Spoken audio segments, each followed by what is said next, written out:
Bom dia a todos. Aqui é Luiz Gonzaga, o desembargador presidente da Sexta Câmara Civil deste Tribunal de Justiça e também agora denominada a Quarta Câmara de Direito Privado. Desculpe um pouco de atraso, aqui o desembargador Douglas não pôde comparecer. Esta sessão está sendo substituído pelo juiz Eulálio Figueiredo, que teve que atrasar um pouquinho para poder vir aqui até por causa do PJE-COR, aqui no fórum, que está lento. A internet dele estava com problema. Muito bem. Então, hoje, neste 20 de abril de 2023, eu estou abrindo a 9ª sessão ordinária desta Sexta Câmara Civil. E cumprimento aqui a presença do desembargador José Jorge, do juiz Eulálio Figueiredo, substituindo hoje o desembargador Douglas, do procurador Carlos Avelar, procurador de Justiça, e os demais advogados aqui presentes. Eu queria, logo de plano, dizer que o primeiro processo da pauta da relatoria do desembargador Douglas está sendo retirado de pauta, certo? Não se sabe o dia que ele virá, então está sendo retirado. O desembargador Jorge, sobre a ata da sessão anterior. Pela aprovação, senhor presidente. Ata aprovada. Algum processo extra-pauta? Sem processo extra-pauta. Muito bem. Então, diante disso, nós vamos começar pelos pedidos de preferência dos senhores advogados, que deverão fazer sustentação oral. Primeiro aqui do pedido de preferência é o quarto da pauta. É o agravo de instrumento de número 080-8246-30, 2022. Que o agravante é o Estado do Maranhão e o agravado é Maria Zélia da Cunha Souza, neste ato representada pela advogada Mônica Menezes, que pediu a sustentação. O desembargador José Jorge é o relator, e o parecer é pelo parcial provimento desse recurso, desse agravo. Mantido o parecer, doutor Carlos Avelar. Senhor desembargador Jorge, Luiz Eulálio, nobre colega, Espera aí, o desembargador José Jorge vai fazer o relatório, se for o caso, tá? Eu mantenho o parecer, senhor. Mantenho o parecer integral. O parecer mantido. Com a palavra, desembargador José Jorge. Muito obrigado, senhor presidente. Bom dia a todos. Cumprimentando Vossa Excelência, o desembargador Luiz Gonzaga, o doutor Eulálio Figueiredo, o nosso procurador Carlos Avelar, os senhores advogados presentes, a nossa secretária Patrícia e aqueles que nos ouvem, né, pela Rádio Web. Eu vou iniciar com o relatório deste processo. Trata-se de agravo de instrumento interposto pelo Estado do Maranhão contra a decisão proferida pelo juiz da Vara da Fazenda Pública de Timon, que, nos autos da ação de cumprimento de sentença, ajuizado por Maria Zélia da Cunha Souza, homologou os cálculos da Contadoria Judicial, rejeitando a impugnação ao cumprimento de sentença, mesmo com o valor encontrado pelo expert ter sido inferior ao contido na petição inicial. Sustenta que o juiz ACO homologou os cálculos realizados pela Contadoria no valor de R$ 3.078,37, na data de 10 de março de 2021, no qual houve atualização do valor encontrado de R$ 2.896,75 em junho de 2020. Esclarece que, na impugnação apresentada em outubro de 2020, indicou exatamente o valor de R$ 2.896,75, ou seja, a mesma quantia apurada pela Contadoria Judicial, sendo que a diferença é devida por conta do período em que ambos os cálculos. Aduz ainda que deve ser reformada a decisão de piso para que seja julgada procedente a impugnação, cumprimento de sentença, com a condenação da agravada de honorários advocatícios sucumbenciais sobre o excesso apurado, qual seja R$ 24.335,74.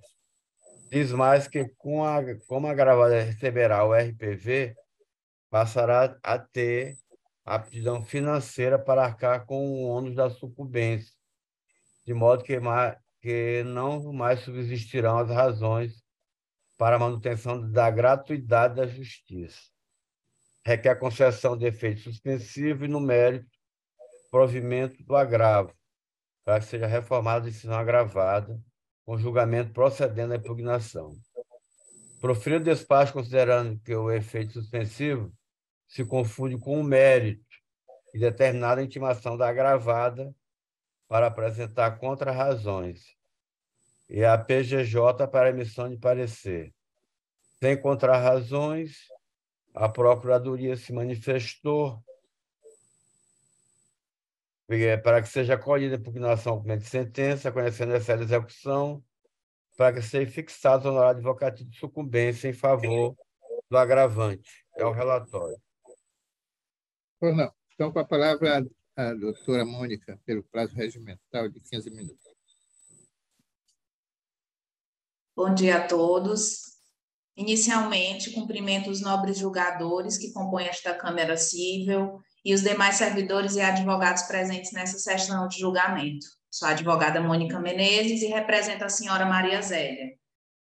Bom, trata-se de agravo de instrumento interposto... Qual a sua OAB, doutora Mônica?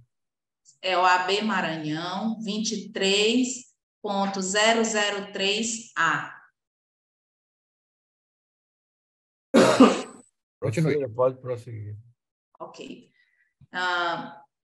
Essa é a minha primeira sustentação oral, né? Tenho a honra de fazer com os nobres desembargadores. Espero fazer a contento e da forma correta.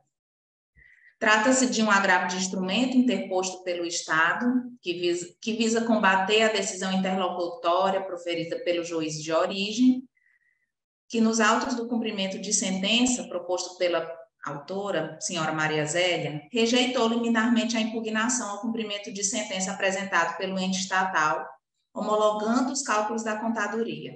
Em suas razões, o agravante aduz que o valor encontrado pela contadoria foi exatamente o mesmo apresentado pelo agravante, sendo que a diferença apontada é devida por conta da atualização. Pleiteia a condenação da parte agravada em honorários advocatícios sucumbenciais sobre o excesso apurado, de R$ 24.335,74.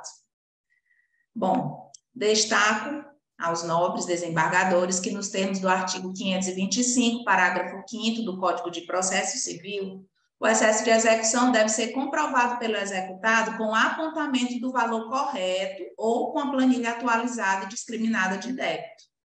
A impugnação ela deve ser liminarmente rejeitada, segundo o 525, parágrafos 4º e 5º do CPC, se o executado alegar excesso de execução e não declarar de imediato o valor que entende correto ou não apresentar o demonstrativo discriminado e atualizado dos cálculos. Com efeito, é dever do executado e não mera faculdade apresentar o demonstrativo de cálculo do valor que entende ser devido, de forma discriminada e atualizada, a fim de permitir que o magistrado possa averiguar eventual excesso cobrado pelo exequente. Da simples análise dos autos, se verifica que, de fato, não foi apresentada uma planilha com o demonstrativo discriminado e atualizado dos cálculos, o que impõe a rejeição da impugnação. Impende salientar que a demonstração do alegado excesso nas razões recursais não supre, por si só, a ausência do demonstrativo do cálculo atualizado. Assim, não apresentada a planilha com os cálculos discriminados e atualizados do débito e sendo o excesso de execução único fundamento do recurso, sua rejeição é medida que se impõe. Em relação ao pleito de revogação do benefício da justiça gratuita, insta a ressaltar que o simples fato da parte exequente possuir créditos a receber em decorrência da execução do título judicial não comprova a modificação da sua situação econômica, o que, por decorrência, não autoriza a revogação do benefício da justiça gratuita. Ante o exposto, requer a vossas excelências se dignem a manter a decisão por seus próprios fundamentos e não conhecer o presente recurso. Ou, conhecendo-os, neguem provimento. Essas são as razões. Muito obrigada. Bem, retorno a palavra ao desembargador José Jorge. Muito obrigado, senhor presidente. Quero complementar a doutora Jaqueline Moraes, né? Deve ser uma emoção muito grande fazer uma sustentação. Aliás, doutora Mônica Menezes, desculpa. Estou vendo o nome que está abaixo aqui. A doutora Mônica Menezes, pela brilhante sustentação, bem objetiva. Gostaria até de contemplá-la, né, neste momento com um voto favorável à sustentação, mas eu verifiquei, senhor presidente, durante a leitura do relatório, assim, uma inconsistência com relação aos números. E em razão disso, para que não haja dúvida, eu vou adiar o julgamento desse processo para que eu possa ver direito, com mais calma, se esses números realmente são. Ou então eu vou fazer o seguinte, se a doutora Mônica não se importar, eu posso deixar para julgar esse processo mais tarde. Ele fica ainda nessa sessão. Ainda nessa sessão, só para verificar. A senhora aguarda mais um pouco, doutora Mônica, não é? Eu aguardo, sim. Então, pronto. Sim, senhor. Muito obrigado. O processo está adiado por alguns minutos só. Tudo muito obrigado, bem. doutora Mônica. Tá bem? Um prazer. Bom dia. Então, prosseguindo, o segundo processo do pedido de preferência, também da relatoria do desembargador José Jorge, é o quinto aqui da nossa pauta de hoje, é a apelação de número 345-24/2013, proveniente de Imperatriz. Aqui o apelante é o município de Davinópolis e o apelado é a construtora Bahia, Palmeireno dos Santos Silva. O parecer neste caso é pelo provimento dessa apelação do município de Davinópolis. Aqui, quem vai sustentar é o doutor Demóstenes Vieira. Então, com a palavra, o desembargador José Jorge, que é o relator.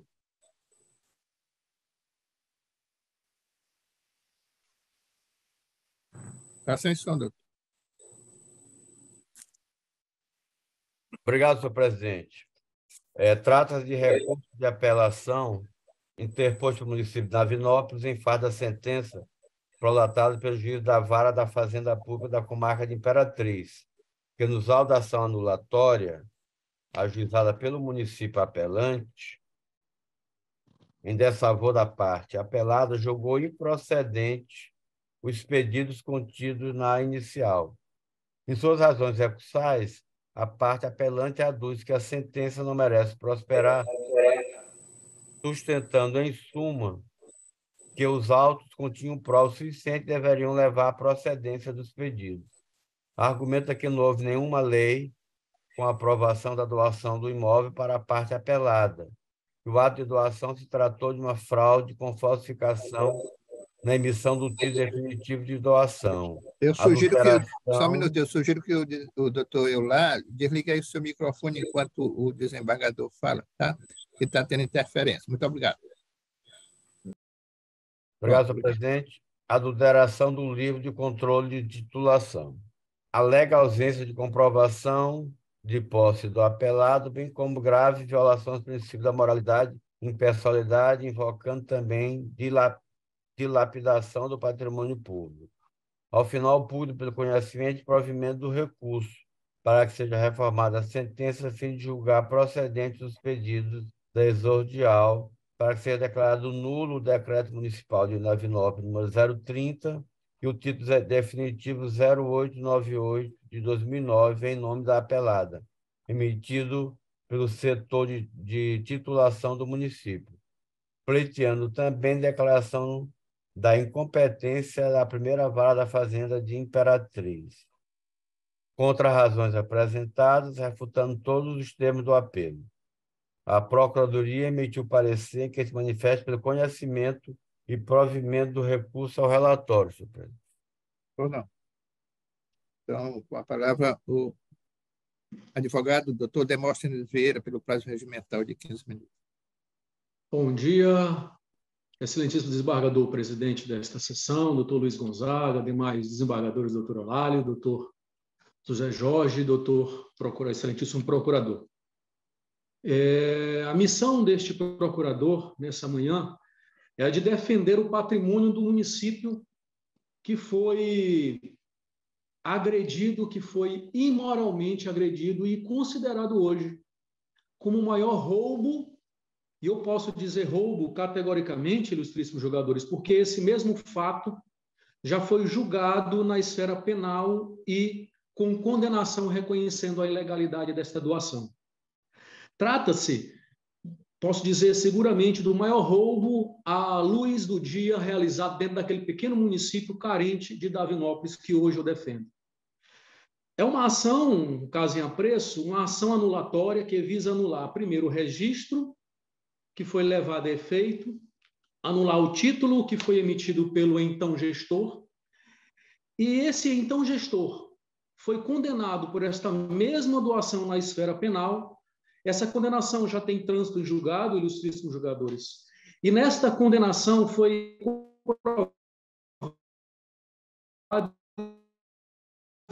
reconhecida a ilegalidade dessa ação. O imóvel pertencente ao município, diga-se de passagem, hoje existem 17 casas populares construídas dentro deste imóvel. Dessas 17 casas populares construídas dentro desse imóvel, o apelado ameaça expulsar essas 17 famílias. Essas casas foram construídas pelo Programa Federal Minha Casa Minha Vida.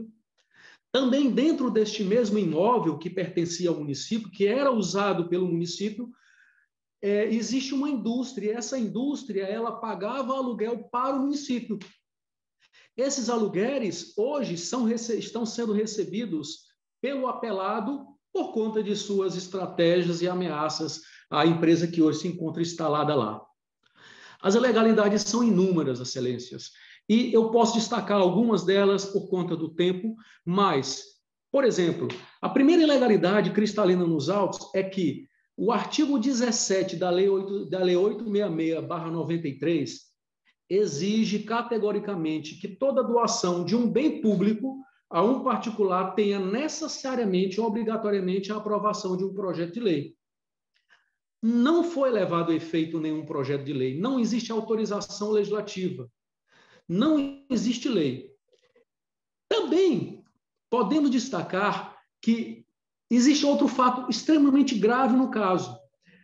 O então gestor falsificou criminosamente. Por isso que ele foi condenado na esfera penal por esse mesmo fato, falsificou um projeto de lei, ilustríssimos julgadores. Pasmem, falsificou um projeto de lei, onde ele tentou inserir um artigo dentro de um projeto de lei e, felizmente, foi descoberto. Mas é importante ressaltar o seguinte, que tanto o projeto de lei originário quanto o projeto de lei falsificado, não existe autorização para essa famigerada e criminosa doação de um bem que era do município, foi dado para um particular.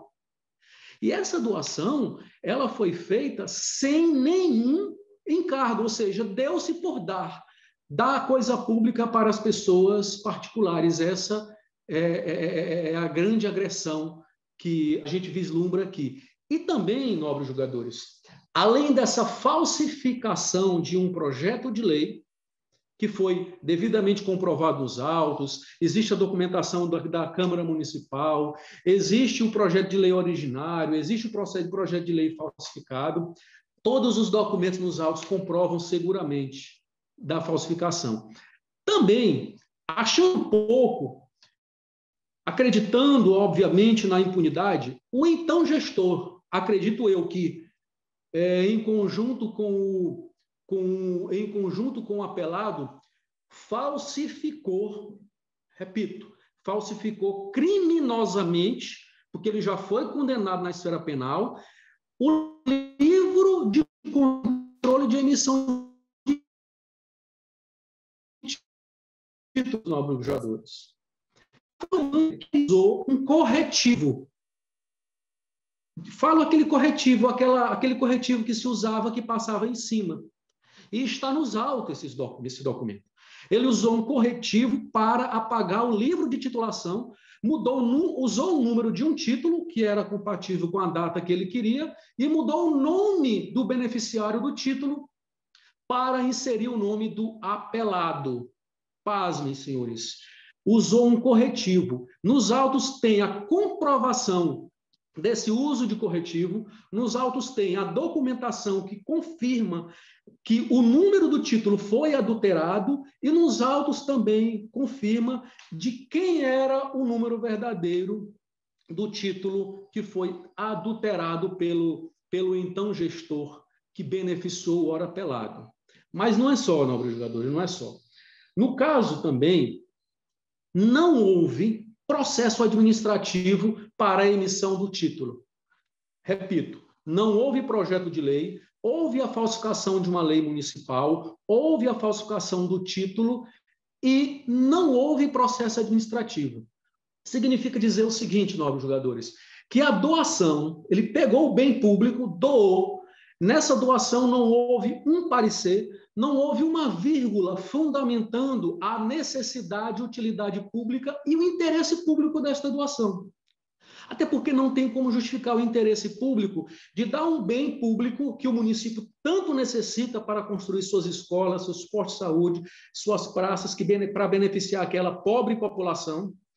Não foi fundamentado a necessidade, o interesse público, não tem parecer, não tem processo administrativo, foi feito tudo às escondidas, nada foi publicado, nada foi elaborado, foi feito apenas um título e esse título foi levado a cartório para registro. Portanto, fica evidente nos autos que foi violado o princípio da ausência de interesse público, foi violado o princípio foi violado o princípio da moralidade, o princípio da pessoalidade. Tanto é verdade, nobres jogadores, que, felizmente, o parecer do ilustre procurador foi no sentido pelo provimento do presente apelo. E, digo mais, por tanta ilegalidade, mesmo diante de tanta ilegalidade, pasmem, o presente processo foi julgado antecipadamente da lei, nem instrução foi instaurada. Embora ficasse evidente a agressão à lei de licitações, artigo 17, que exige a lei municipal, que exige a lei autorizativa, e dentro desta lei também estão outros princípios. Para mim, doar algo que é do bem público, eu tenho que fundamentar, justificar interesse público e as demais razões. Hoje, o apelado recebe mensalmente mais de R$15 mil da indústria que funciona dentro do imóvel. Esse aluguel era recebido pelo município. Por isso que nós, no apelo, pleiteamos, nobres jogadores, desembargador presidente, nós pleiteamos, que eu peço a apreciação dos nobres desembargadores, uma liminar para que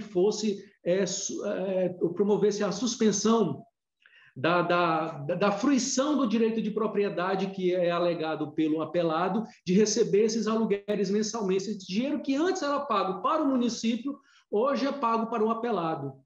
À luz do dia, criminosamente, estamos diante de um roubo mensalmente. E mais, nós também pugnamos, além dessa ilegalidade, para caso os autos retornem ao juiz de base, nobres jogadores, que seja decretado a incompetência da primeira vara de fazenda pública, porque pela nova lei, pela lei de organização judiciária, a competência dos autos pertence à segunda vara de fazenda pública, até porque esse nobre causídico ficou aguardando por 6 anos os embargos declaratórios para que pudesse finalmente levar esse apelo.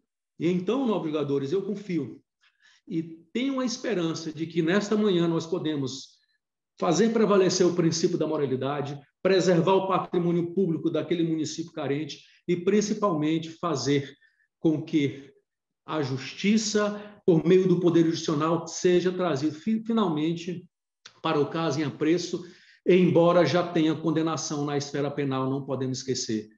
Esse é o nosso requerimento pelo provimento e conhecimento do presente apelo. Obrigado, nobres jogadores. Obrigado, doutor Demóstenes.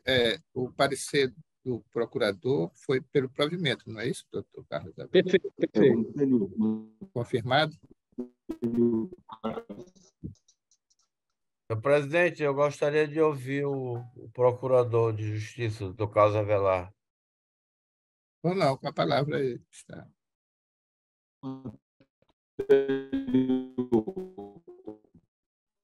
Procuradora do A Ministério internet Público, não está muito boa. principalmente não está boa a internet, excelência. Principalmente porque não há o que o advogado traz, o nobre advogado traz, é matéria também da apelação do Ministério Público Estadual de Base, que fala exatamente que não há lei autorizando a doação de bens públicos a particular. O que houve é uma lei, projeto de lei 118/08, que continha 3 artigos e nenhum deles tratava ou de transferência de bens públicos para particulares.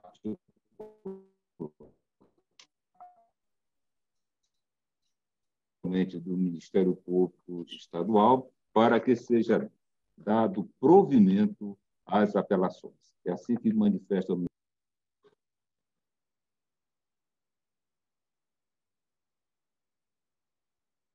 Vamos aguardar o retorno do nosso presidente. Pronto, retornou. Estou retornando a palavra ao desembargador José Jorge, o relator. Senhor presidente, vamos fazer aqui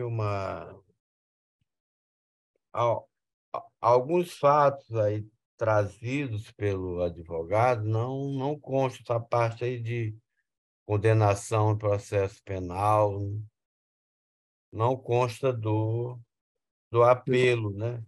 Era uma prova que poderia ter sido trazida, né?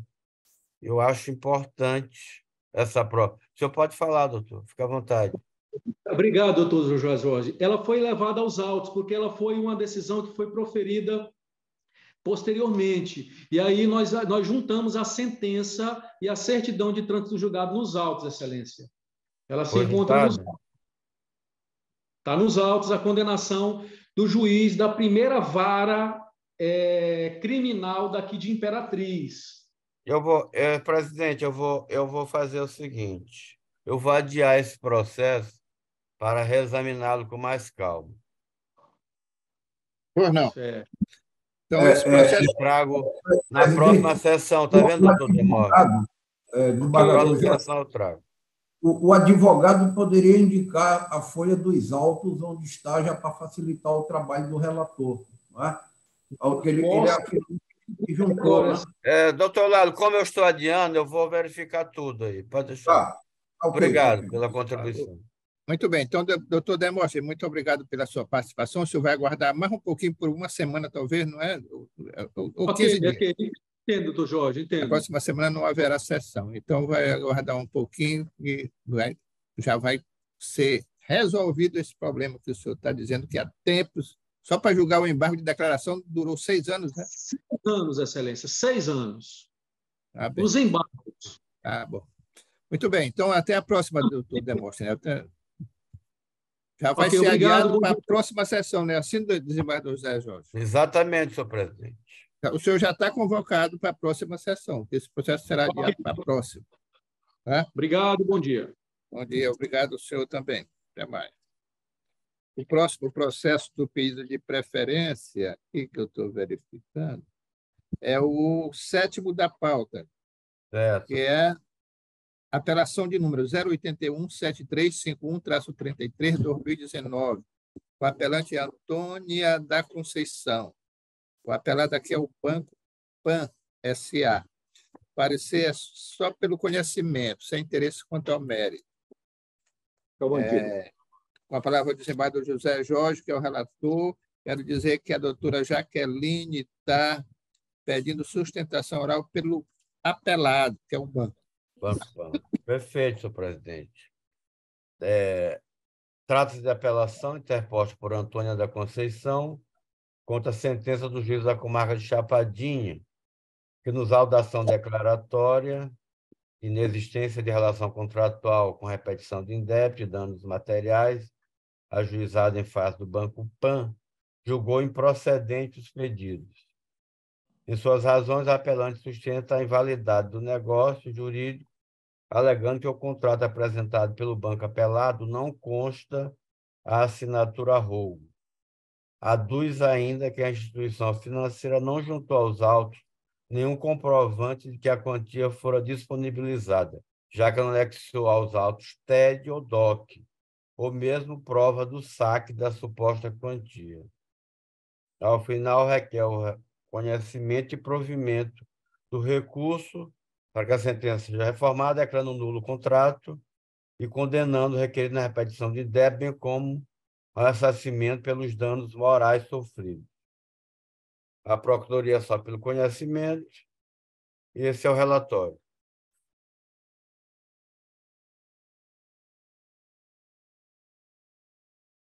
Senhor presidente, você está sem som.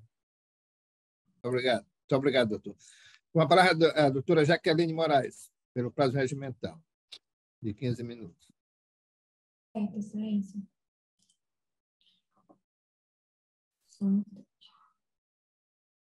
Excelência, aqui trata-se de um caso que a parte autora alega desconhecimento do contrato entabulado entre as partes, desconhecendo e alegando que não o contratou. Ademais, em que pese as alegações trazidas pela parte autora, essas não merecem prosperar, haja vista que o contrato foi devidamente assinado, inclusive foi assinado na juntada com duas testemunhas, da qual uma das testemunhas que assinou junto a ela o contrato é o seu filho, conforme os documentos disponibilizados na própria contratação.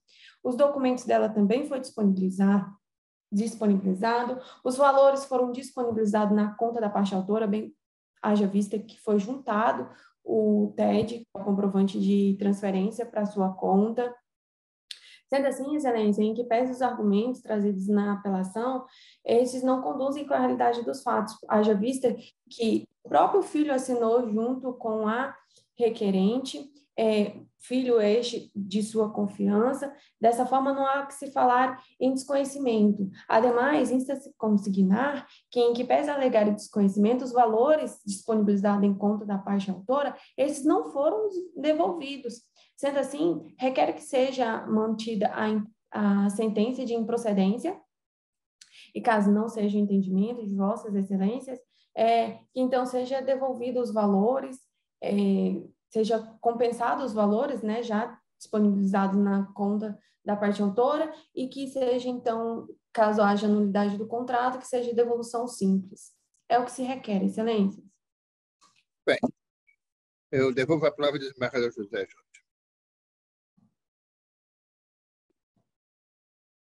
Presidente, doutor Eulalio, o grande problema desse processo envolvendo o banco é que, em geral, por exemplo, a doutora Jaqueline falou que encontra-se um TED nos autos. Onde é que está esse TED? Que eu não localizei. Só um momento, excelência. Esse é um ponto fulcral para a gente julgar esse processo. O banco não traz essa prova.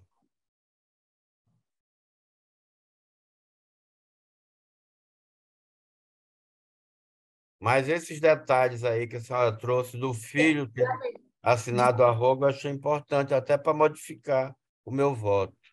Excelência, desculpa, eu cometi um equívoco. Na verdade, não foi um TED, foi, na verdade, uma ordem de pagamento. Essa ordem de pagamento, ela só pode ser retirada, os valores, somente pela parte autora. Tem juntado a tela na própria contra as razões da apelação. Mas essa tela não é uma prova unilateral do banco, é uma tela do banco. Porque foi requerido também. Ela sacou aonde? Qual foi o banco em que ela sacou essa quantia? Então, foi requerido o ofício para a Caixa Econômica para comprovar que houve o saque, mas, no entanto, não foi respondido. Pois é, os bancos não colaboram um com o outro. Eu tenho que julgar objetivamente o que está nos autos. E o que está nos autos é que não tem prova de que esses valores foram realmente repassados. Eu gostaria muito de manter essa sentença, mas eu não vejo como. Excelência, em sede de contratações, foi reiterado novamente o ofício para a Caixa Econômica, mas foi reiterado também em sede de contestação. Você compreende a dificuldade que nós temos para julgar esses processos? Porque o banco não cumpre o seu ônus. Os próximos 3 outros processos são também da mesma situação. A doutora Jaqueline está defendendo o banco, PAN, pelo menos nos 2 próximos. O banco é o apelado. O juiz lá julgou improcedente, o banco é apelado. Nos 2 próximos. Senhor presidente, eu vou fazer a leitura aqui da emenda que resume o meu voto. Eu estou dizendo aqui, direito do consumidor, sentença improcedente, empréstimo consignado. IRDR 53.983/2016. Aposentado do INSS, licenciamento de defesa em inocorrência. Contrato apresentado em desacordo com o artigo 595 do Código Civil. Relação jurídica que não foi regular e validamente comprovada. Inexistência de prova de recebimento do valor do empréstimo pelo consumidor. Ônus não cumprido pelo banco. Ato ilícito configurado. Responsabilidade pelo pagamento de repetição de débito e dano moral. Recurso conhecido e parcialmente provido. Aliás, recurso conhecido e provido, que a parte queria 10 mil, mas eu estou condenando em 3 mil reais de dano moral. É como eu estou votando, senhor presidente. Desembargador, eu, doutor Eulália. Eu acompanho o relator, Excelência, até porque aqui na Vara Civil nós temos vários casos dessa natureza, que, inclusive, o banco não consegue comprovar que foi o próprio titular do cartão. Muitas vezes, pessoas idosas e analfabetas que são levados por parentes ou até comerciantes a fazer esses empréstimos fraudulentos, que não consegue ser comprovada a legitimidade pelo banco. Então, eu acompanho o relator.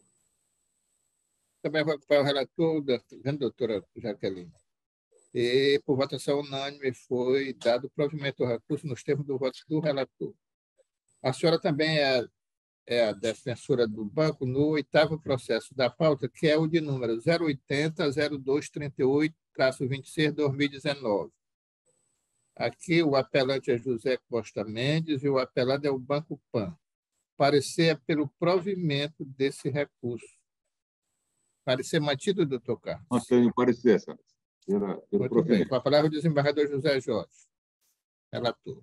Senhor presidente, esse também aqui é um caso envolvendo o Banco PAN, em que o senhor José Costa Mendes apela porque foi pedido lá em juízo que fosse feita uma perícia grafotécnica para comprovar se a pessoa realmente assinou o contrato.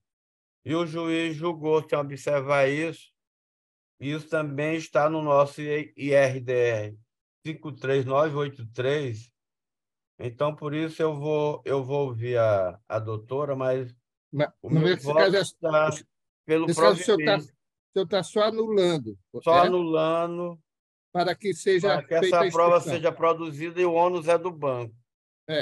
Tá bem. A senhora se conforma com essa situação, doutora Jaqueline? Só para que seja o processo instruído. Voltado para fazer instrução. A perícia. Instruído, com a perícia e tudo, tá certo? Certo.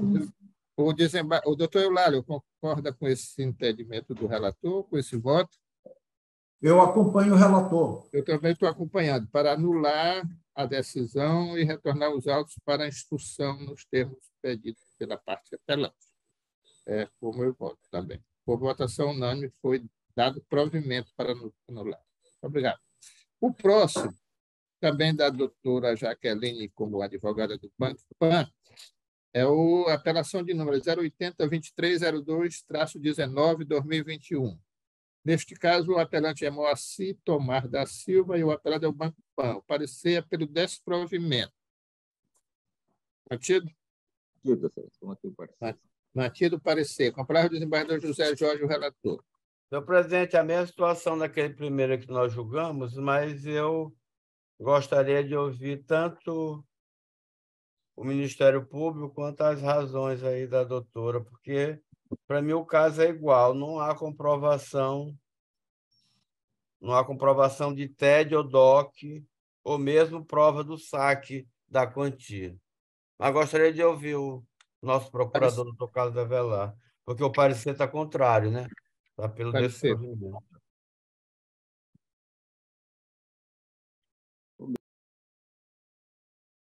Meu computador, a internet deu um probleminha aqui.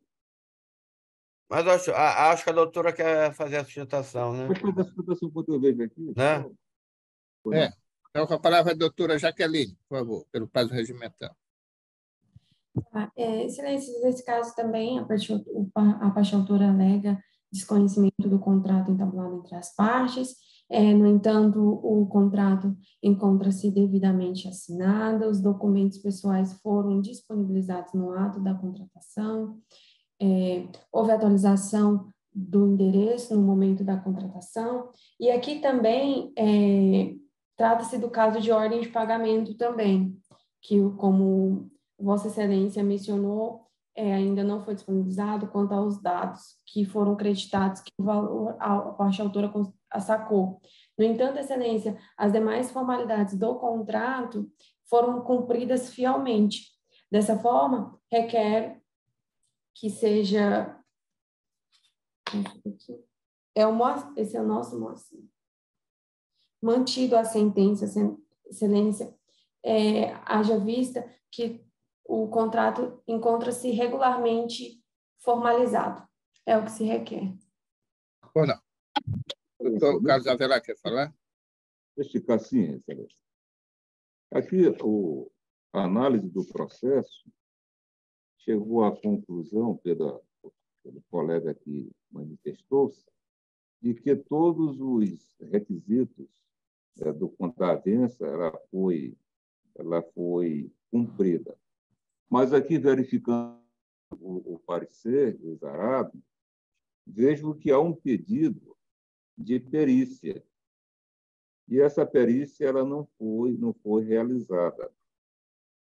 Então, dessa forma, como se trata de questionamento a respeito da validade da assinatura e do contrato, aliás, é uma assinatura a rogo, que não foi de analfabeto, na verdade, e se questiona a questão da validade desse contrato, eu quero adequar esse parecer, seguindo o entendimento do desembargador relator, doutor Jorge, no processo passado, para que seja anulada essa decisão, de maneira que se retorne os autos para que essa perícia ela seja realizada. Aliás,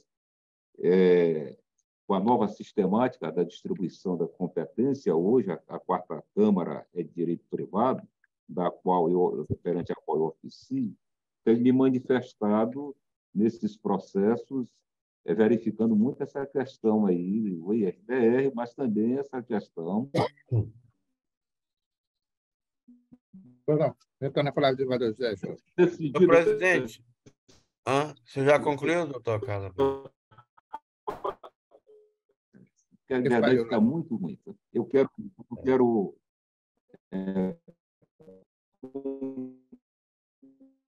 esse recurso no sentido de anular essa decisão para que o processo retorne para que seja feita essa perícia. É assim que me manifesto. Senhor presidente, doutor Lado Figueiredo, eu estou também votando de acordo com o parecer, para que seja anulado o processo que retorne para fazer a perícia. O seu lado está concordando, não é? Eu concordo. Agora, o que me preocupa aí é o seguinte: essa assinatura é da pessoa que colheu o empréstimo ou de alguém que assinou a rogo? Porque é por isso que vai voltar.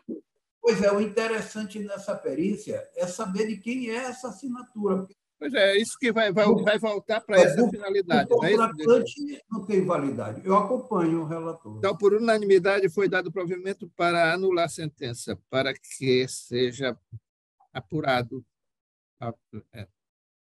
em perícia o fato, no contrato.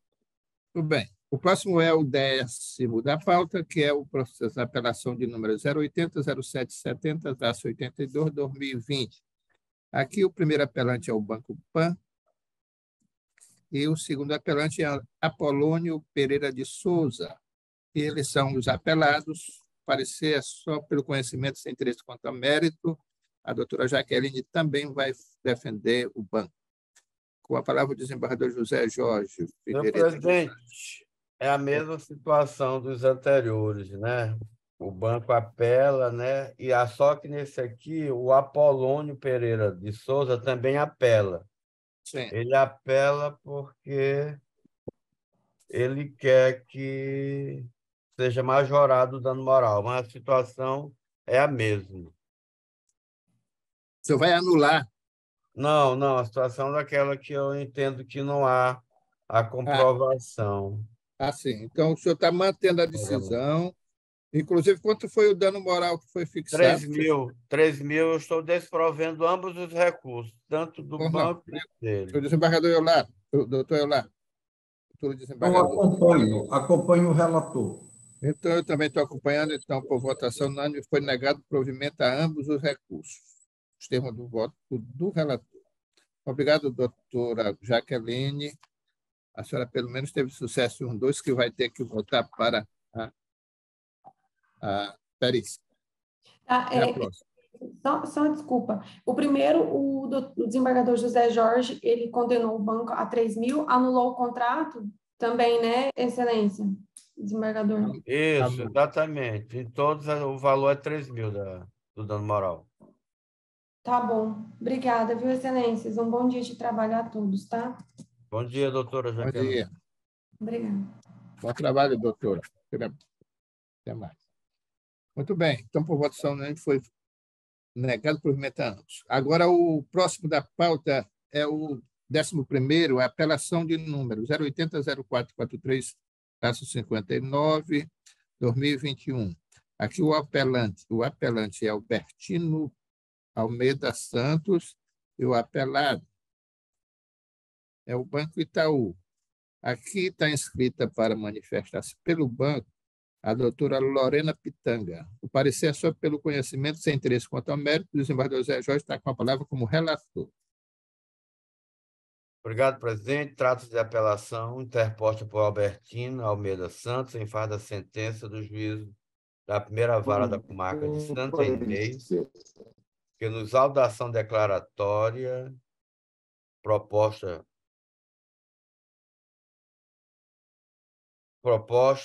contra o Banco Itaú, Banco Itaú Consignado S.A., julgou improcedentes os pedidos formulados no exordial.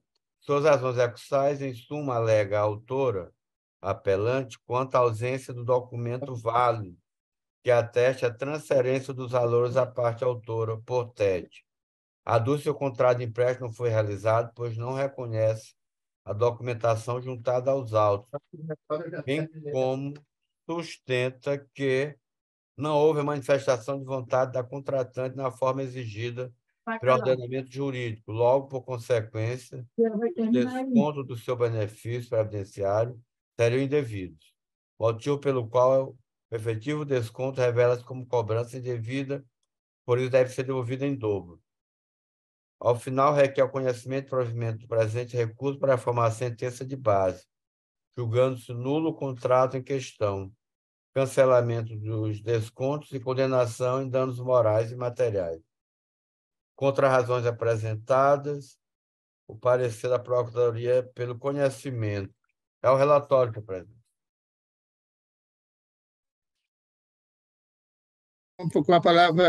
Com a palavra agora a doutora Lorena Pitanga, por favor, pelo prazo regimental. 15 minutos. Bom dia, excelências. Eu cumprimento essa colega da Câmara, sempre um prazer está aqui presente, representando nesse processo o apelado Itaú Consignado. Excelências, eu vou me abster dessa sustentação específica nesse processo e me ater para o seguinte que eu também solicitei e vou apenas só ouvir o voto. Muito bem. Então, eu retorno a palavra ao desembargador José Jorge. Muito obrigado aí a doutora Lorena. Eu vou também aqui, senhor presidente, fazer a leitura da emenda, ver se satisfaz. Direito do consumidor, sentença improcedente, empréstimo consignado, RDR 53983, ônus não cumprido pelo banco, sem comprovação de transferência, ato ilícito configurado, responsabilidade de dano moral e material configurado, sentença reformada pelo provido, dano moral no valor de R$3.000, apelo conhecido e provido para declarar a nulidade do contrato em questão, bem como ao pagamento da indenização a título de danos morais e materiais, que materiais seriam os valores que foram descontados. Esse é o voto, senhor presidente. Doutor Eulálio, por favor. Eu acompanho o relator, senhor presidente. Também estou acompanhando, por votação unânime, foi dado provimento nos termos do voto do relator. Muito obrigado, doutora Lorena, mas ela ainda está no próximo processo, que é o próximo, apelação de número 080-11-14-18-2020. Apelante Terezinha Pinheiro Ferreira. Apelado Banco Itaú. Com a palavra o desembargador José Jorge. Esse aqui também haverá sustentação por parte da doutora Lorena, né? O parecer é pelo desprovimento, é isso? Né? Deixa eu ver aqui. Como é, desembargador? O parecer é pelo desprovimento do apelo. Conhecimento. Não, é só pelo interesse. Sem interesse quanto ao mérito. Tá ok. Senhor presidente, aqui eu acho que eu vou poupar a doutora Lorena Pitanga de fazer a sustentação, porque eu acho que ela vai concordar. Eu estou dando a parcial provimento apenas para afastar a litigância de má-fé. Nós já temos julgados aqui rotineiramente nesse sentido. Então está negando o provimento, só dando provimento apenas para afastar a litigância de má-fé. Está vendo, doutora Patrícia? Eu também estou acompanhando, o doutor Eulálio também acompanha, não é, Eulálio? Acompanho sim, presidente. Então está certo. Obrigado, doutora Lorena. Eu gostaria de agradecer também, desejar a todos um bom trabalho, um bom dia e também um bom feriado, descanso. Obrigada. Obrigado, doutora Lorena. Bom feriado para a senhora também. Obrigada. Então, diante disso, nós temos o 6º processo agora. Senhor presidente, eu acho que a doutora já esperou bastante do quarto, se Vossa Excelência não se importa. Retornando ao quarto. Sim.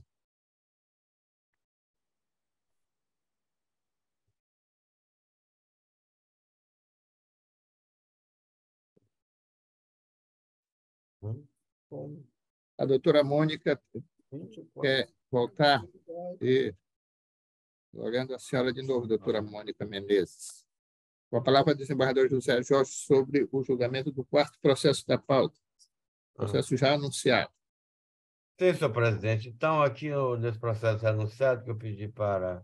Era só com relação aos números que eu falei, né?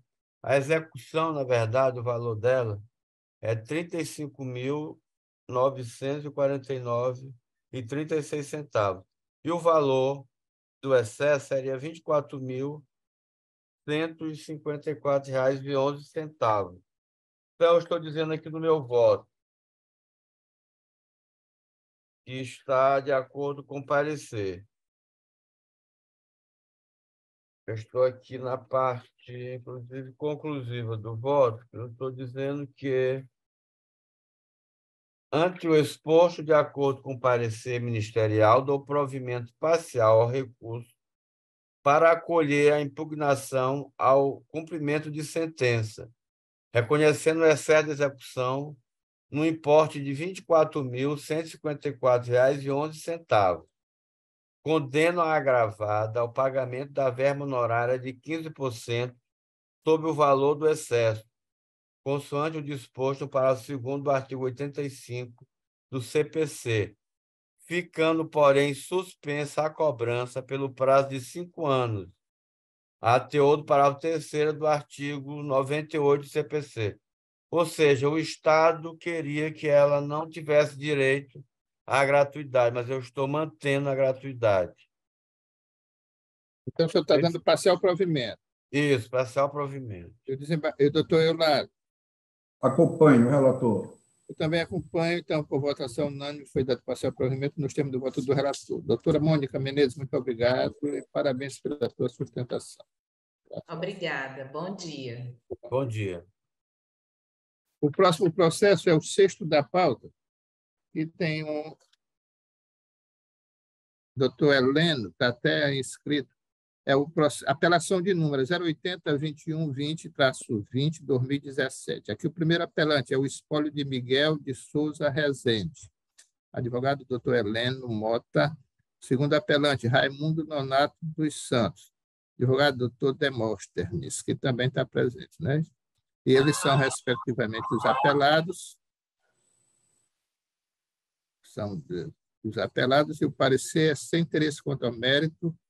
Então, eu passo a palavra ao relator, desembargador José Jorge. Desembargador Gonzaga, no início eu vi assim, uma polêmica com relação à sustentação do advogado, né?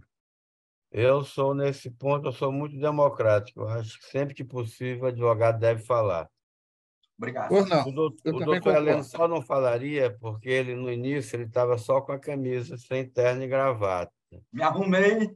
Já se arrumou, então ele está apto para participar da sessão. Obrigado, desembargador José Jorge. Então, eu estou dizendo aqui, tratam-se de apelações simples interpostas pelo espólio de Miguel de Souza Rezende, representado por Leda Maria Moreira de Rezende e por Raimundo Nonato dos Santos, inconformados com a sentença exarada pelo juiz da primeira vara da comarca de João Lisboa, que nos autos da ação ordinária de reparação por dano moral e material decorrente de ato ilícito, proposta por Edinalva Nunes da Silva, julgou parcialmente procedentes os pedidos para condenar os réus sucessores de Miguel de Souza Rezende ao pagamento de indenização por danos materiais na modalidade danos emergentes, no valor de 11.760, e negou o pedido de indenização por danos morais. Em suas razões recursais, o espólio de Miguel de Souza Rezende alega que não restou provado nos autos que as perdas da produção agrícola da parte autora decorreram da utilização irregular de defensivos agrícolas por aquele, pelo que não existe a responsabilidade de indenizar os prejuízos materiais experimentados. Contra razões, por sua vez, Edinalva, em seu apelo, limitou-se a insistir na existência de danos morais, pelo que pugnou pelo arbitramento de indenização neste tocante. Sem contrarrazões, a Procuradoria manifestou-se pelo conhecimento de ambos os recursos, mas deixou de opinar sobre o mérito. É o relatório. Não. Parecer mantido, não é, doutor? Tá. Está mantido, César. Bem, então, eu vou dar a palavra aqui ao doutor Heleno, pelo prazo regimental de 15 minutos. Obrigado, doutor Luiz Gonzaga. Meus cumprimentos iniciais ao senhor, presidente da Câmara, ao doutor desembargador José Jorge, ao doutor Eulário Figueiredo, que nos prestigia como juiz de direito convocado para essa sessão, aos demais participantes, a ilustre secretária Patrícia, que nos dá um suporte sempre fundamental e competente em cada oportunidade de sessão. Senhores, eu tenho uma missão aqui importante e que não se restringe ao valor que está sendo discutido. Não é, em primeiro momento, sequer o numerário, mas é o plano de fundo, que é o direito, que é mais fundamental nessa questão. O juiz de base, ele condenou o apelante baseado meramente numa alegação fática da apelada, de que teria o apelante feito uma pulverização na sua propriedade rural e que essa pulverização teria se alastrado a alcançar o endereço da apelada e lá prejudicado as suas plantações. Só que o apelante trouxe, e a apelada não trouxe nenhuma prova contundente que justificasse essa questão, doutor Eulália. Eu pediria demais que se olhasse a inicial e vesse os fatos, as provas que ela traz um mero recibo de compra generalizado, um cupom de um supermercado generalizado que nada se vincula a alguma prova que sustentasse a alegação dela ter tido uma plantação prejudicada.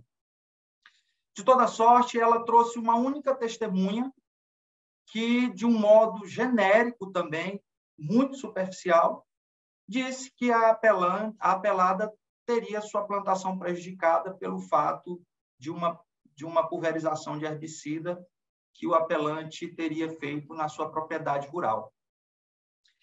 A defesa trouxe informações técnicas sobre a distância entre a propriedade do apelante e a área alegada pela apelada. Demonstrou que entre a área do apelante e a propriedade da apelada há uma vasta mata virgem que, para que esse herbicida pudesse ter ultrapassado e alcançado a área da apelada, teria também destruído essa mata virgem, e está aí com mapa, com georreferenciamento, são provas constituídas nos autos, demonstrando que nada aconteceu de prejuízo a uma mata que fica entre a plantação, suposta plantação da apelada e a área onde foi aspergido o herbicida. A informação técnica, o apelante trouxe um engenheiro agrônomo que foi contundente, com conhecimentos técnicos, e afirmou da impossibilidade, desembargador José Jorge, da impossibilidade desse herbicida alcançar a área da apelada. As áreas em si, o juiz de base pediu uma inspeção judicial e ficou caracterizado que o povoado onde a apelada reside é distante. Na realidade, foram 2 povoados, a propriedade rural do apelante fica numa distância. E aí eu trago, doutor desembargador José Jorge, na oportunidade, tem uma decisão da desembargadora Maria das Graças de Castro Duarte Mendes, num fato idêntico ao que nós estamos julgando agora, uma decisão recente, onde ela foi categórica em identificar, juiz doutor Eulália Figueiredo, que a distância de um povoado chamado Lagoa da Cigana é de 6,7 km e do povoado Cipó Cortado, diametralmente oposto, é 17,6 km. Eu pediria que Vossas Excelências observassem esse julgamento recente, que trata-se do mesmo fato, porque ele é preciso ao delinear esse distanciamento e essa impossibilidade do herbicida alcançar essas áreas. Se ele derivasse a essa monta de área, nós estávamos diante de um desastre ambiental. E o apelante, ele trouxe aos autos que ele teve todo o critério para evitar a deriva, teve todo o cuidado para que a área ficasse, de onde foi colocado o herbicida, ficasse restrito. Tanto é que, como eu falei aos senhores, não houve qualquer afetação à floresta virgem que fica entre a propriedade do apelante e a área onde a apelada reside. Um outro aspecto que aí desembargadores, me traz a argumentação é o fato de que nós estamos tratando de uma argumentação que há uma necessidade de informação técnica. Imagine, está se falando de herbicida que fica no ar, que não se tem nenhuma identificação de para onde ele pode ter ido ou se foi para algum lugar, mas não há nenhuma informação técnica que poderia ser trazida ou pedido como prova pela apelada ou propriamente suscitada pelo juiz, que tem ferramenta jurídica, técnica para isso, para se identificar, se instruir com mais qualidade esse processo, para eventualmente nós não estarmos condenando, desembargador Luiz Gonzaga, uma parte por uma informação que é suposta, pueril, superficial, ou condenando pelo achismo, doutor desembargador José Jorge, condenando por uma informação que veio de uma base de suposição. Nós não poderíamos nos entregar a uma suposição quando nós carecemos de provas técnicas para fundamentar uma eventual condenação. Um outro aspecto, e aí vem sobre o dano material, nós sabemos dos bancos da faculdade, e aí quando eu me expresso para o alto do nosso tribunal, senhores com uma vasta experiência técnica, faço-lhes a pergunta: como nós vamos fazer uma condenação material sem qualquer metrificação, desembargador Luiz Gonzaga? O juiz meramente entendeu, por uma única prova testemunhal, que haveria uma afetação na plantação da apelada, e daí pegou o valor do pedido de dano material e aplicou conforme a consciência, conforme o pensamento dele. Mas cadê a prova?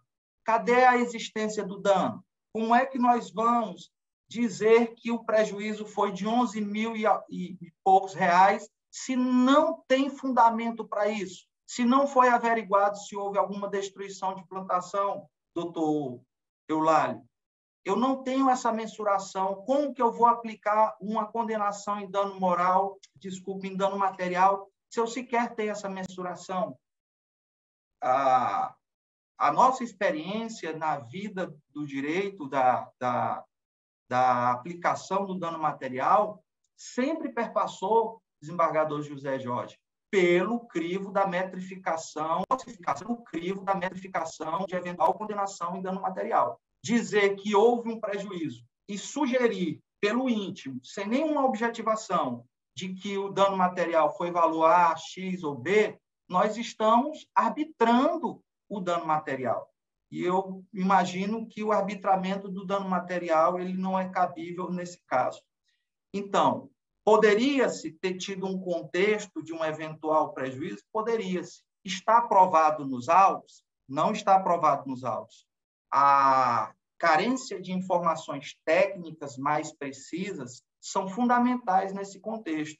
Um mero cupom de supermercado, um recibo genérico que não tem nenhuma identificação, uma testemunha, amiga, vizinha, que fala que houve um prejuízo no vizinho, mas não tem como quantificar, não tem como precisar, isso nós colocamos em xeque a questão de uma defesa técnica, informativa, esclarecedora, como o apelante trouxe, e colocamos também em risco o que é o primordial que os senhores objetivam entregar para a sociedade, que é a verdadeira justiça, o caminho da retidão.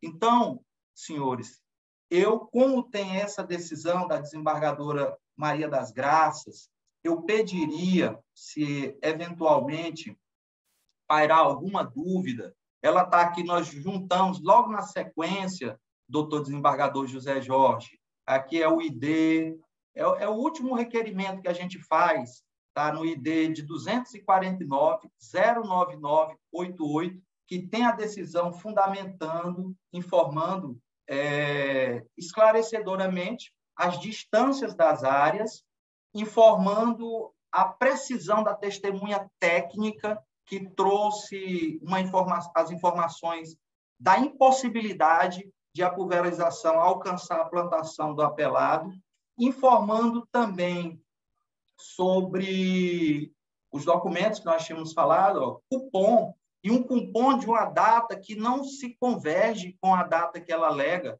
O cupom é de uma data posterior ao fato que ela alega. Existe até essa, doutor Eulário Figueiredo, existe até esse atrito de informação, esse ruído de informação, cupom de um supermercado posterior à data dos fatos que a apelada traz aos autos.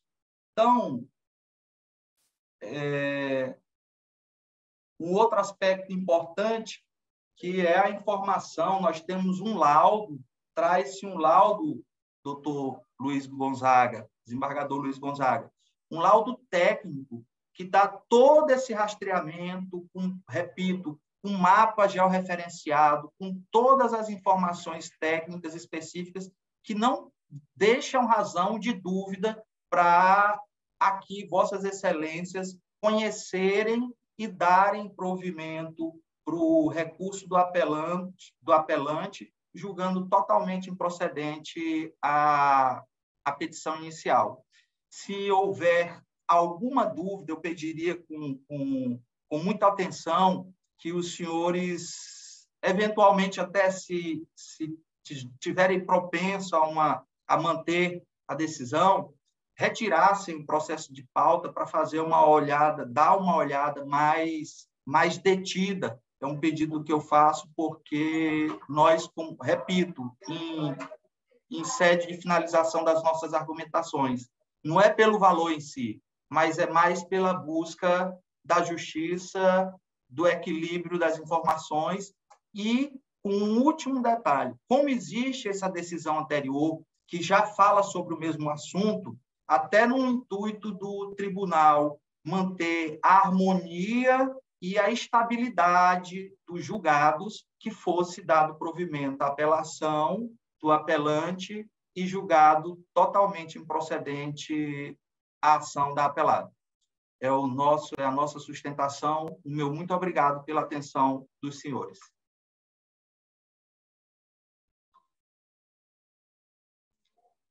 Não estamos lhe ouvindo, doutor Luiz Gonzaga. O doutor Gonzaga está sem áudio. Muito bem, muito obrigado pela lembrança. Eu estou devolvendo a palavra ao desembargador José Jorge como relator. Obrigado, senhor presidente. O nobre advogado foi bem exaustivo em suas sustentações orais, e eu estou dizendo aqui no meu voto.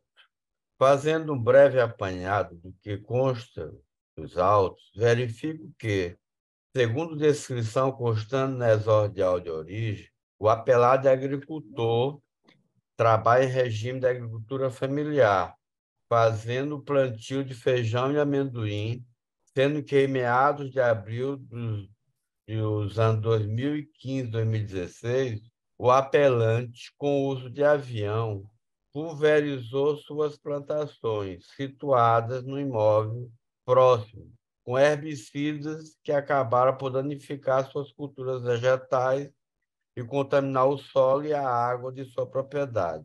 Por tais razões, suscitou a ocorrência de prejuízo de ordem material e moral, pelo que pugnou pelas respectivas reparações. Em sua sentença, o magistrado de primeiro grau atestou que o réu confessou o uso de agrotóxico, que a distância entre a área de sua aplicação e o imóvel da autora é menor que a afirmada em contestação, que as testemunhas corroboraram a existência dos prejuízos materiais suscitados, mas os danos morais correlatos não restaram evidenciados, pelo que julgou a ação parcialmente procedente no sentido de determinar a indenização por danos materiais no valor de R$ 11.760. Em sua peça recursal, o espólio de Miguel de Souza Rezende reitera as alegações descortinadas na contestação acerca da ausência de danos a indenizar. De princípio, constato que o recorrente confessa que aplicou em suas terras o herbicida denominado famoso, no mesmo período descrito na inicial de origem. Tido por certo que a pulverização em questão efetivamente ocorreu, passo à constatação de que o agrotóxico famoso efetivamente tinha o potencial de danificar as plantações cultivadas pela pelada. Ainda em desabono aos argumentos do apelante, verifico que a afirmação de que a área de pulverização do produto ficava a uma distância aproximada de 12 quilômetros da propriedade da apelada restou contestada pelo laudo de inspeção judicial, que, a despeito de não ser preciso, tendo em vista que os oficiais de justiça não puderam adentrar a propriedade do apelante, atesta que a distância mínima entre as propriedades é de 1,2 quilômetros. Eu também vou estar acrescentando no voto que existem várias ações envolvendo esse fato aí, não é só essa. Pelo menos tem umas 30 que eu saiba. Só no meu gabinete tem mais 3. O apelante ainda argumenta em sua peça recursal que sua fazenda possui grande extensão e que a área pulverizada ficava muito mais distante. Porém, com o ingresso do oficial de justiça que realizaram a inspeção judicial, não foi franqueado, tal verificação tornou-se impossível, pelo que considera que a alegação defensiva restou incomprovada. Outro sim tem a considerar que o juiz da comarca de João Lisboa, por estar mais próximo dos fatos, certamente possui as condições ideais de aferir quando ocorrentes e não ocorrentes as questões fáticas trazidas aos autos. Meu voto é um pouco longo, eu vou poupá-lo, vou mais para a parte conclusiva. Aí tem um apelo também da outra parte, que ele quer dano moral, mas que eu vou seguir a sentença. Ante ao exposto, conheço de ambos os recursos e nego o provimento ao primeiro aliás, nego o provimento a ambos os recursos, né, mantendo incólume a sentença do juiz de base. É como eu voto, senhor presidente. Muito bem. E o doutor Eulalio Figueiredo, por favor. Acompanhe o relator, presidente. Também, esse caso já tem muito comentário mesmo desse fato, foi feito na imprensa mesmo, divulgou o caso. Também vou acompanhar o relator, sem dano moral, só o dano material. Doutor Luiz Gonzaga, se o senhor me permite só uma questão de fato, que foi trazida pelo desembargador José Jorge, o laudo trazido pelo oficial de justiça, feito pelo oficial de justiça, no início ele fala que a distância é 1,2 km. Só que ele não chegou a ir até o local onde foi aspergido o herbicida. E logo, além dessa imprecisão, logo mais à frente é trazido com mais critério e de uma forma georreferenciada as verdadeiras distâncias das áreas que eu trouxe aos fatos. Queria deixar só registrada essa questão de fato. Registrado, tá bem. Então, Patrícia, por votação unânime, foi negado o provimento amplo dos recursos. Obrigado, doutor. Pela atenção. Helena, até a próxima, se Deus quiser. Muito bem. Agora nós temos aqui os 2 processos da minha relatoria, e o primeiro é o segundo da pauta, que é o de número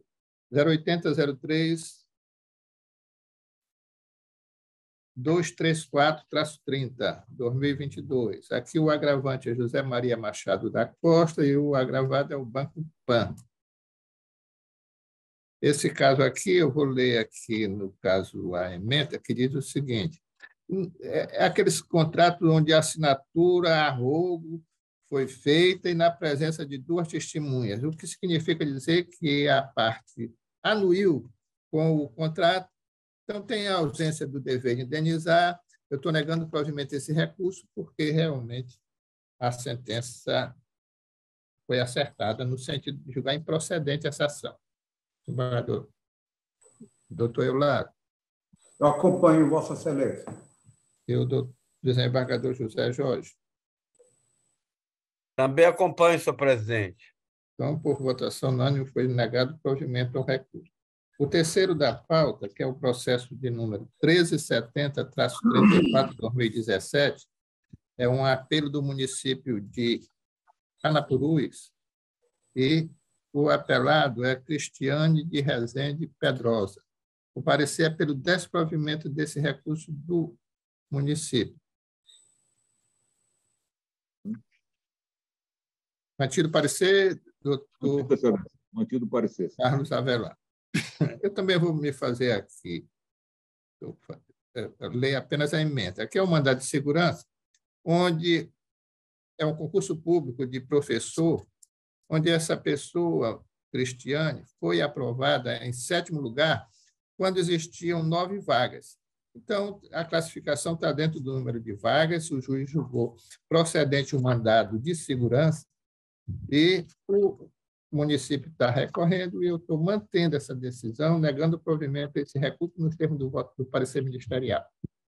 Doutor Eulário. Está sem som, doutor Eulário. Acompanho Vossa Excelência. E o desembargador José Jorge. Também acompanho, senhor presidente. Então, por votação unânime, foi negado provimento ao recurso. Então, esses eram os processos da 6ª Câmara Civil, tudo está julgado na forma já mencionada.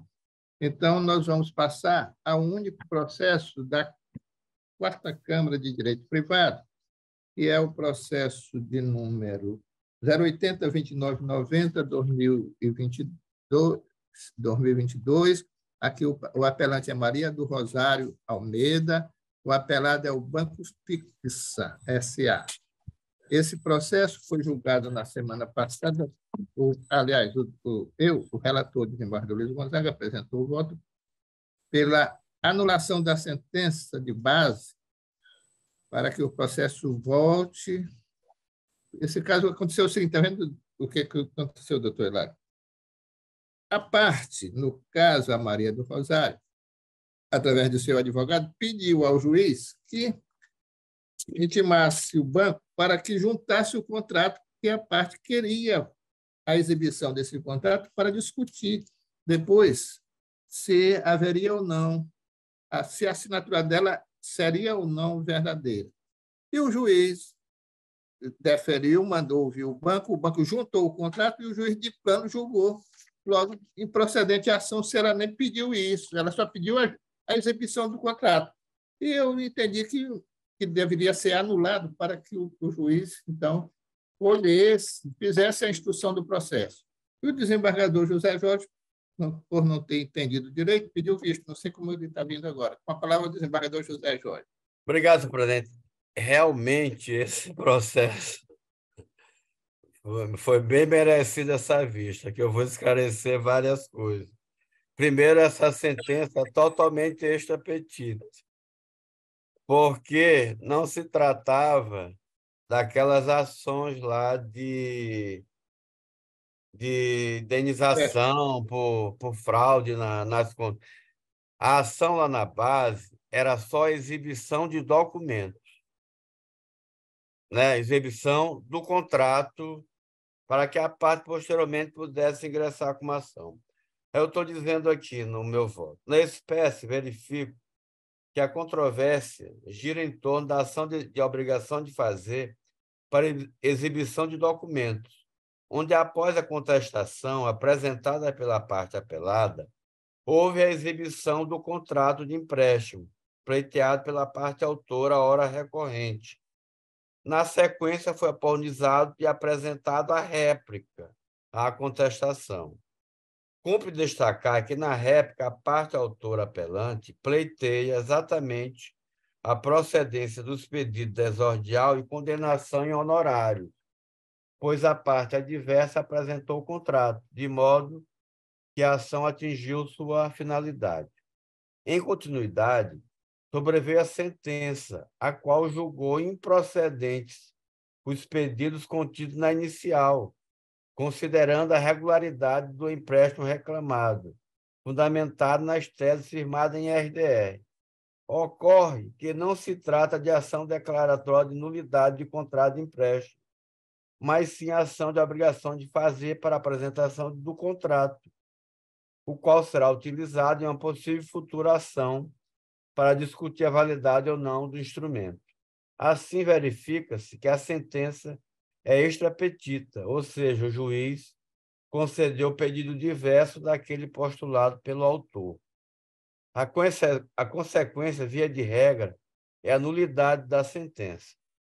Todavia, nos termos do artigo 1013 do parágrafo 3º e 2 do novo CPC, o tribunal, julgando a apelação da parte prejudicada, não deve cassar, anular a sentença e devolver o processo ao juiz de primeiro grau para decidir de novo, quando a causa estiver madura, em observância ao princípio da eficiência e celeridade processual, de forma que deve o magistrado de segundo grau apreciar e enfrentar a matéria analisando todas as questões postas nos autos, com fulcro no princípio do duplo grau de jurisdição.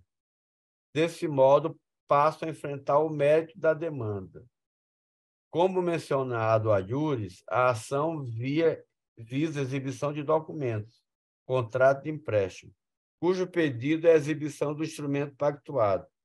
Com a contestação e conforme bem pontuado na réplica, a finalidade da ação foi atingida, pois a parte demandada, ora apelada, apresentou um instrumento contratual. Assim, resta forçoso concluir pela procedência dos pedidos contidos na inicial, conforme disposição do artigo 378 do CPC.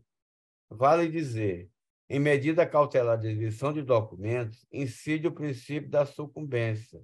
Logo, cabe à parte ré, se restou vencida no processo, arcar com o pagamento das custas judiciais e os honorários advocatícios.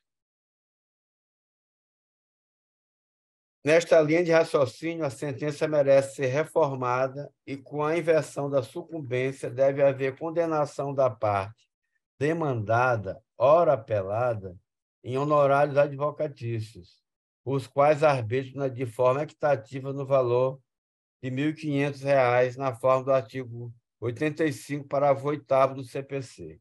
Assim, esclarecidos os pontos necessários do presente caso, peço vênia para discordar do relator e voto pelo provimento do apelo com a reforma da sentença para julgar procedentes os pedidos da inicial, condenando a parte demandada, ora apelada, a pagar custas e honorários sucumbenciais no valor de R$ 1.500, na forma do artigo 85, parágrafo 8º do CPC. Por fim, proceda-se a juntar do presente votos aos autos respectivos para que surta seus jurídicos e legais efeitos.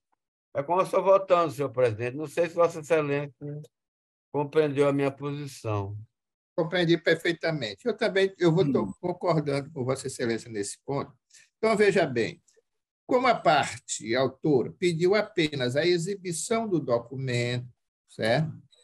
Eu entendo que, só complementando, porque nesse caso eu vou até aderir a essa decisão, mas o voto até será meu, não é isso?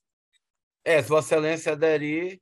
Por quê? Porque eu estou declarando como exibido o documento, e documento esse que deve ser entregue à parte autora para que ela faça o uso que quiser. É assim? Exatamente. Assim que eu vou complementar, que julgar procedente para declarar exibido o contrato de empréstimo, no caso, o contrato mencionado, com a entrega desse contrato à parte autora, ao tempo em que, aproveitando o ensejo do nobre desembargador, José Jorge, ao tempo em que condeno a parte ré aos custos do processo e os honorários do advogado do requerente, que arbitra em R$ 1.500, concordando com esse termo. Então, ficou assim. Eu vou só alterar o meu voto, que era declarando eu vou declarar modificando com essa sugestão trazida pelo desembargador. Entendendo que a causa está madura, né? E já julgamos aqui o processo. É verdade, é assim mesmo. Eu instruí dessa forma. Então, esse é o voto, está vendo, Patrícia? Entendeu?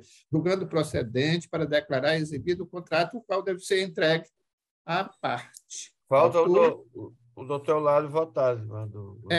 Doutor Eulário, eu não sei se está concordando com esse entendimento. Exatamente. Eu acompanho vossa voto alterado. Atentamente o voto e verifiquei que, realmente, como disse o desembargador Zé Jorge, a causa petendi na petição inicial era apenas a exibição do documento. E como Vossa Excelência ratifica, de posse desse documento, ele toma as providências que ele bem entender. Então, acompanho o voto. Tá bom. Então, a Patrícia já entendeu também.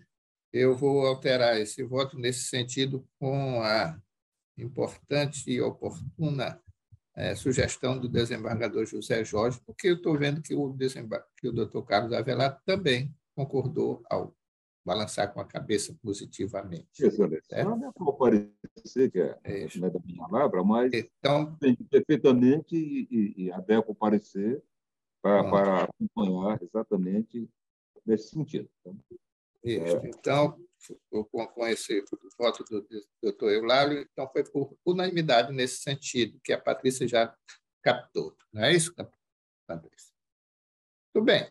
Então, eram esses os processos a serem julgados nas duas pautas de hoje. Eu agradeço aqui a presença do juiz, doutor Eulário Figueiredo, e do desembargador José Jorge, mais uma vez, nesta nossa sessão, bem como a do procurador, doutor Carlos Avelar, da Patrícia e dos demais advogados que ainda estão presentes e que participaram também desta sessão. Muito obrigado e até a próxima. Bom feriado e bom fim de semana a todos. Eu agradeço a convocação e me coloco à disposição para novas convocações.